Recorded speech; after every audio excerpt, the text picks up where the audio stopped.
जय श्री द्वारिकाधीश के। नमस्कार दर्शकों, द्वारिका धाम भाग 1 का वीडियो लेकर के मैं प्रस्तुत हुई हूँ। द्वारिका धाम की महिमा अनंत है। जिस क्षण हम द्वारिका धाम जाने का संकल्प लेते हैं और कदम बढ़ाते हैं, हर कदम पर अश्वमेध यज्ञ का फल मिलता है। पितर तरेंगे, इस प्रसन्नता से पितर लोग नृत्य करने लगते हैं। इतनी महिमा है इस मोक्षदायी द्वारिका की। इसका नाम द्वारावती भी है, यानी द्वारों की द्वारिका, यानी बहुत द्वार हो। और एक अर्थ ये भी आता है द्वार और का द्वारिका। द्वार माने द्वार दरवाजा, का अर्थ होता है ब्रह्म, यानी ब्रह्म का दरवाजा।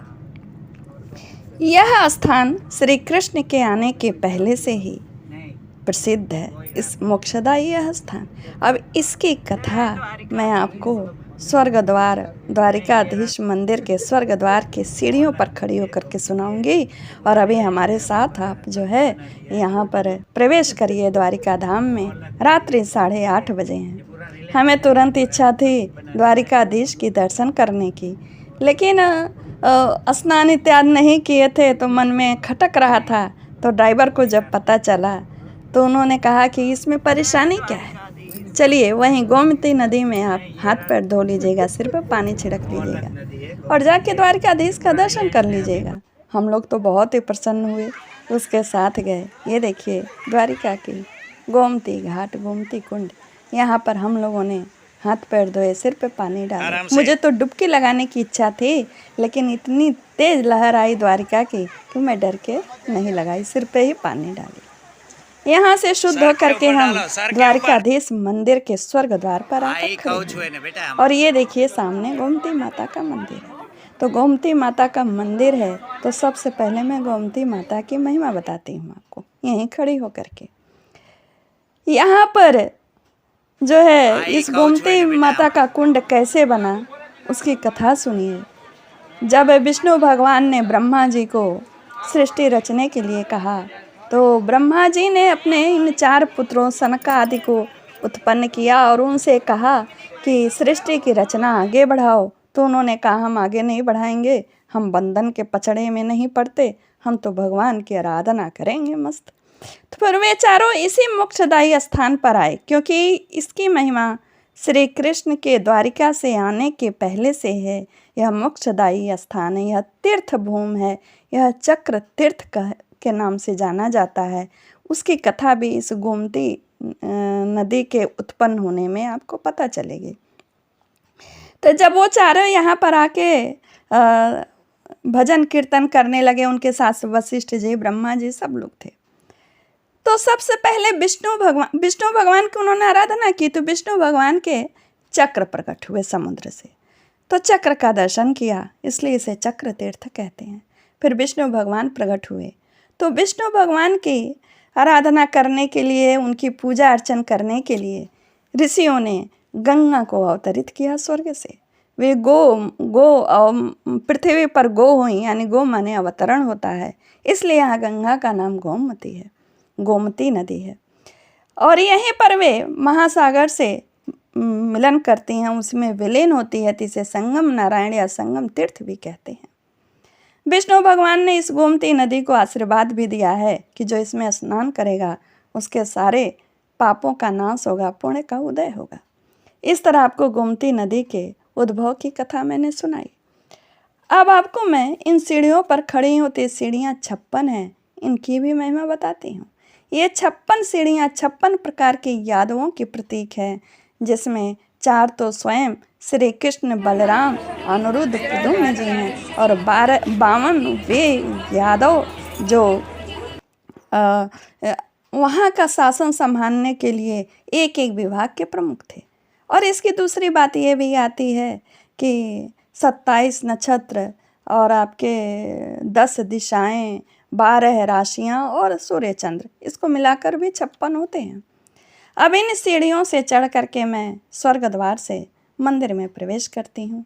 तो अब मंदिर की महिमा गाती हूँ आपको। मंदिर श्री कृष्ण के परपोते ब्रजनाभ ने बनवाया था और समय अनुसार लोगों ने इस मंदिर का जीर्णोद्धार किया और अभी जो स्थापित मंदिर है ये 14वीं शताब्दी या 15वीं शताब्दी की होगी, जिसे शंकराचार्य जी ने जीर्णोद्धार कराया। और चूंकि उस समय मुगलों का आतंक था, तो मूर्ति को ब्राह्मणों ने छिपाने के लिए कुएं में डाल दिया था। तो यहाँ जो मूर्ति स्थापित है यह कुएं से निकाली गई है महाराज। यह मूर्ति श्याम वर्णीय चतुर्भुज श्री विष्णु के स्वरूप श्री द्वारिकाधीश श्री कृष्ण महाराज हैं। इन्हें त्रिविक्रम भगवान भी कहते हैं। ये चतुर्भुज हैं, चारों हाथों में शंख चक्र गदा पद्म धारण करते हैं। इनकी आंखें नहीं हैं, खुली नहीं है, अब बनी नहीं है। दोनों की कथा आपको बताती हूँ। मुगलों के आतंक से सुरक्षा के लिए इन्हें सावित्री कुएं में डाल दिया था पंडितों ने। बाद में द्वारिकाधीश की इच्छा हुई कि अपने इस गर्भगृह निज स्थान पर स्थापित होकर भक्तों की सेवा लें, भक्तों का पूजा अर्चन लें। तो ये एक ब्राह्मण को उन्होंने स्वप्न दिखाया कि तुम फला कुएं से मुझे निकाल करके हमारे निज गृह में मुझे स्थापित करो। तो वो तिथि बताए, उस तिथि को निकालना। लेकिन वो ब्राह्मण इतना बावला था, उसको चैन नहीं पड़ी, इतनी उत्सुकता थी कि जो तिथि बताए थे द्वारिकाधीश, उसके पहले ही कुएं से मूर्ति निकाल ली। समय से पहले निकलने के कारण मूर्ति की आंख नहीं बनी थी महाराज। और एक भाव ये भी लोग कहते हैं कि द्वारिकाधीश ने आंखें इसलिए बंद कर ली क्योंकि पूतना का मुंह नहीं देखते। और दूसरा भाव ये भी आता है कि शंकराचार्य जी ने इस मंदिर का जीर्णोद्धार कराया, अच्छे से बनवाया और फिर इसमें मूर्ति स्थापित करने के लिए कुएं से निकलवाई। तो इसमें अब दोनों सच मान लीजिए, क्योंकि एक ही बात की तो भगवान की कई कथाएं होती हैं। और यहाँ जो मूर्ति स्थापित है यह चांदी के सिंहासन पर स्थापित है और काले 2.5 फुट की यह मूर्ति होगी। श्याम वर्णीय पत्थर पर यह बनी हुई मूर्ति बहुत ही सजीव प्रतीत होती है। गर्भगृह से ऊपर 7 मंजिला यह मंदिर ऊंची है, बहुत भव्य है और शिखर पर 52 गज का झंडा लहराता है। अब झंडे की महिमा मैं बाद में गाऊंगी, पहले इस मंदिर की संरचना अंदर का आपको बताती हूँ। भगवान श्री कृष्ण की जो यह प्रतिमा है, यह यहाँ पे 3 प्रतिमा थी। एक तो प्रतिमा कुएं में डाल दी जो यहाँ द्वारिकाधीश के गर्भगृह में स्थापित है, जिसे हम लोग पूजा अर्चन करते हैं। और इस मंदिर को श्री कृष्ण के परपोते ब्रजनाम में बनवाया था। दूसरा जो मूर्ति है भेंट द्वारिका में है, वह मूर्ति रुक्मिणी माता के द्वारा स्थापित है। तीसरी मूर्ति लोग कहते हैं कि इनकी एक भक्ता थी डाकोर की, वह लेके गई और चुरा के लेके जा रही थी, तो ब्राह्मणों ने पकड़ लिया, तो उन्हें सोना इत्यादि दे करके लेके मूर्ति गई और वो मूर्ति द्वारिका में स्थापित है। यानी 3 मूर्ति की महिमा है, एक यहाँ स्थापित है, एक भेंट द्वारिका में, एक डाकोर में। और मंदिर किसने बनवाया, कब बनाई, इसके फेर में इसलिए न पड़े जैसे यह मनुष्य का देह बार बार ख़त्म होकर के फिर नवीन ये शरीर धारण करता, लेकिन आत्मा एक है। तो आत्मा रूपी मंदिर की प्रतिमा श्री कृष्ण द्वारिकाधीश एक हैं।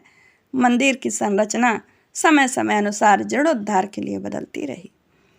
मंदिर में 3 गुम्बद हैं। एक तो प्रमुख निजगृह है श्री हरि की, और इन्हें त्रिविक्रम भगवान इसलिए कहते हैं, इसकी कथा आप सुन लीजिए, क्योंकि ये महिमा चूँकि बहुत पहले से है। श्री कृष्ण के द्वारिकाधीश को जरासंध के आतंक से आने के पहले की महिमा है।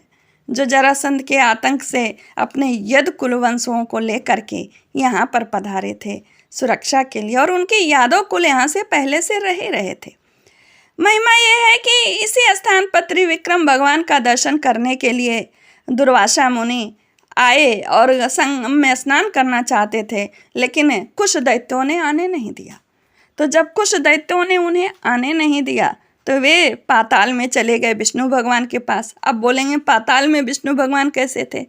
पाताल में त्रिविक्रम भगवान ऐसे थे कि बलि का जब 3 पग से उसका सब कुछ नाप लिया तो उसी बलि के प्रेम में उसके दरवाजे पर वे दरबान बन के खड़े हो गए, इसलिए उनके पास गए। तो वे वहाँ से अनुमति लेके त्रिविक्रम भगवान आए, कुछ राक्षसों का वध किया। और यहीं पर जब आप मोक्ष द्वार से आएंगे तो दाहिनी तरफ जो मंदिर है कुशेश्वर महादेव का, वहीं पर उन्होंने जमीन में दैत्यों को दबा दिया। उसके ऊपर आराध्य देव कुश महादेव का उन्होंने स्थापना कर दी। अब महाराज बहुत ज़रूरी बात मैं बताने जा रही हूँ, ध्यान से सुनिएगा, रहस्य की बात है। द्वारिका मंदिर में द्वारिकाधीश का दर्शन करने के पश्चात आप कुशेश्वर महादेव का जरूर दर्शन करना, क्योंकि अगर आप दर्शन नहीं करेंगे तो आपको आधा ही पुण्य मिलेगा द्वारिकाधीश के दर्शन का फल। क्योंकि जब उन्होंने उसे मार दिया तो बहुत विनती किया त्रिविक्रम भगवान से कि क्षमा याचना किया, तो त्रिविक्रम भगवान प्रसन्न हो गए और उसको बोले कि ठीक है, हमारा दर्शन करने के पश्चात जो इस कुशेश्वर महादेव का दर्शन नहीं करेगा उसे आधा पुण्य मिलेगा, इसलिए आप कुशेश्वर महादेव का जरूर दर्शन करना। ये जो है मोक्ष द्वार के दाहिने तरफ पड़ता है, 1 मंजिल नीचे जाना पड़ता है। ये तो हो गया इस मंदिर का एक और रहस्य। और इस मंदिर में कई मंदिर हैं। ये जो अपने द्वारिकाधीश के जिधर प्रतिमा का मुख है उधर देवकी माँ का मंदिर है, जहाँ प्रसाद मिलता है राधा कृष्ण का मंदिर है, बलराम का है, रेवती माता का मंदिर है, श्री कृष्ण के 8 पटरानियों का मंदिर है जो दीवार पर ही कोरे गया है, वहाँ पर वो लोग शरबत प्रसाद के रूप में देते हैं। काशी महादेव का मंदिर है, शारदा पीठ का शंकराचार्य के द्वारा शारदा पीठ स्थापित मंदिर है, जहाँ पर उनकी पादुका का पूजा होता है। इस तरह मैंने मंदिर का अंदर के संरचना का आपको मैंने वर्णन किया, आपको बताया। सुबह श्री कृष्ण का जो पूजा अर्चन हो जाता है उसके लिए बाद दर्शन के लिए पर्दा हटा दिया जाता है। बीच बीच में कई बार पर्दा लगाते हैं, हटाते हैं। यहाँ पर हर जन्माष्टमी बड़े धूमधाम से मनाई जाती है। प्रमुख जो त्यौहार हैं, एकादशी वगैरह, बड़े ही धूमधाम से मनाया जाता है। द्वारकाधीश का दर्शन करने का पुण्य बहुत ही ज़्यादा है। और महाराज, अब मैं मोक्ष द्वार से खड़ी होकर के आपको द्वारकाधीश के ध्वजा की कथा कहती हूँ। ध्वजा और मंदिर के शीर्ष की। मंदिर का शीर्ष जो है 7 मंजिला और 5 मंजिला कहते हैं लोग, तो 7 मंजिला गर्भगृह से है, यानी ये 7 पूरी का द्योतक है। और मंदिर के अंदर जितने भी स्थान हैं, चित्रों को उकेरा गया है, वो सारे धामों को वहाँ चिन्हित करते हैं। तीनों गुम्मद में एक गुम्मद तो जैन के मंदिरों के गुम्मद को दर्शाता है, वैसे ही लगता है, दिखता है दूर से। बौद्ध के मंदिरों का भी उसमें छाप है। समय समय से लोगों ने जीर्णोद्धार कराया है। अब वास्तुलिपि नहीं मैं बता पाऊँगी, वीडियो बड़ा हो जाएगा। वहाँ की महिमा ही प्रमुख बताती हूँ। अब ध्वजा की महिमा सुनिए। ध्वजा जो है द्वारिकाधीश के मंदिर के ऊपर 52 गज की ध्वजा फहराती है, जो दिन में 5 बार बदली जाती है, सवेरे 3 बार और शाम को 2 बार। ध्वजा को चढ़ाने वाले यजमान का एडवांस बुकिंग चलता है। इस समय 10 वर्ष का एडवांस बुकिंग है। यदि आप अगर एडवांस बुकिंग करते हैं तो 10 वर्ष के पश्चात आपका नंबर आएगा। जिस यजमान का नंबर आता है वह बाजे गाजे के साथ भजन कीर्तन नृत्य उत्सव मनाते हुए ध्वजा को सिर पे रखकर द्वारिकाधीश मंदिर में प्रवेश करता है। और वहाँ के पंडित द्वारिकाधीश के श्री चरणों में उस ध्वजा को रख करके पूजा अर्चन करते हैं। और यजमान वहाँ भेंट भी रखते हैं। उस ध्वजा का स्वरूप अब मैं बताती हूँ, जिसे अबोटी एक ब्राह्मण लेकर के मंदिर के ध्वजा पर चढ़ करके, शिखर पर चढ़ करके वह ध्वजा बदलता है। 52 गज की कैसे है? वह 52 गज की ध्वजा ऐसे है कि जो 56 प्रकार के यादव थे तो 4 प्रकार के तो स्वयं श्री कृष्ण के परिवार के हो गए, तो इनकी खुद की ध्वजा इनके भवन में रहती थी, ध्वजा फहरती थी। लेकिन 52 जो प्रशासक अधिकारिक थे, उनकी ध्वजा यहाँ द्वारिकाधीश के मंदिर में फहरती थी। उनके ध्वजा के प्रतीक स्वरूप एक एक गज की ध्वजा जोड़ करके 52 गज की ध्वजा बनाई गई है और इसमें सूर्य चंद्रमा का चित्र उकेरा गया है, जो श्री जी और द्वारिकाधीश का प्रतीक है। ये हो गया 52 गज की ध्वजा का यह इतिहास। और यह 10 किलोमीटर दूर से दिखता है और जब बदला जाता है महाराज, उस समय जो जहाँ रहता है दृष्टि पड़ी तो रुक जाता है। जब तक नई ध्वजा फहरते ना देख ले तब तक वह आगे नहीं बढ़ता है। यह ध्वजा, अगर आप मंदिर में गए हैं, नहीं दर्शन कर पाए, ध्वजा का भी दर्शन कर लिए तो समझिए आप द्वारिकाधीश का दर्शन कर लिए। यहाँ पर एक प्रकाश स्तंभ है जो सुनते हैं पाकिस्तान तक दिखता है। ये तो आपको मैंने मंदिर की सारी जानकारियाँ आपको बिल्कुल रहस्य और धार्मिक महात्म्य के साथ आपको दिया। महाराज, इस मंदिर में जाने से एक अलौकिक अनुभूति होती है। हमने तो यहाँ मंदिर का प्रसाद जो स्वर्ग द्वार के से जब उतरेंगे तो बाएं तरफ आपको मिलेगा वहाँ प्रसाद खाने के लिए। वहाँ आप कूपन लेकर के प्रसाद खा सकते हैं। मंदिर में भी प्रसाद मिलता है, आप वहाँ से प्रसाद खरीद लीजिए और घर के लिए लेके आइए। इस तरह द्वारिकाधीश स्थान 2 महात्म्य बताया। एक तो द्वारिकाधीश के आने के पहले से यह मोक्षदायी तीर्थ है, द्वारावती है, और दूसरा खुद जब द्वारिकाधीश यहाँ आके विराज गए तब तो इसकी महिमा अनंत है। जो मूर्ति है वह विष्णु स्वरूप चतुर्भुजी द्वारिकाधीश श्री कृष्ण की मूर्ति है, वही उनका निज गृह का स्थान है। और बोलिए श्री द्वारिकाधीश की जय हो। इस मंदिर में कोलवा भगत का भी मंदिर है। उसकी कथा इस प्रकार है कि वे चारण जाति का था। उसे श्री कृष्ण द्वारिकाधीश के चरण का स्पर्श करने नहीं दिया जाता था, इसलिए एक दिन उसने क्या किया, अपने दोनों पैरों को काट करके द्वारिकाधीश मंदिर में ही रह गया और जो दरवाजे थे वो खुलने से पंडितों के लिए मना कर दिए। फिर पंडितों ने, वहाँ के पुजारियों ने कहा कि हम दर्शन चरण स्पर्श करने देंगे, तब द्वार खुला और कोलवा भक्त ने द्वारिकाधीश के चरण को स्पर्श किया और उसका यहाँ ये मंदिर अवस्थापित है। अब फोटो जो कि वीडियो बनाने नहीं देते तो फोटो मैं कैसे आपको दिखाऊं।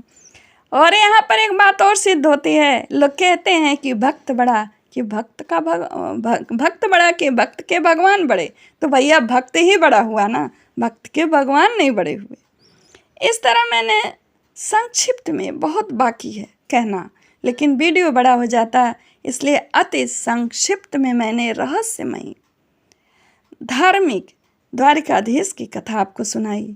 जो वहाँ के पंडितों से मैंने पूछा था, वहाँ के लोगों से जानकारी ली थी और इस तरह विस्तृत रूप से जानकारी आपको इसी वीडियो में मिलेगी, अन्यत्र कहीं नहीं मिलेगी। इसलिए इस वीडियो को ज़रूर देखिएगा।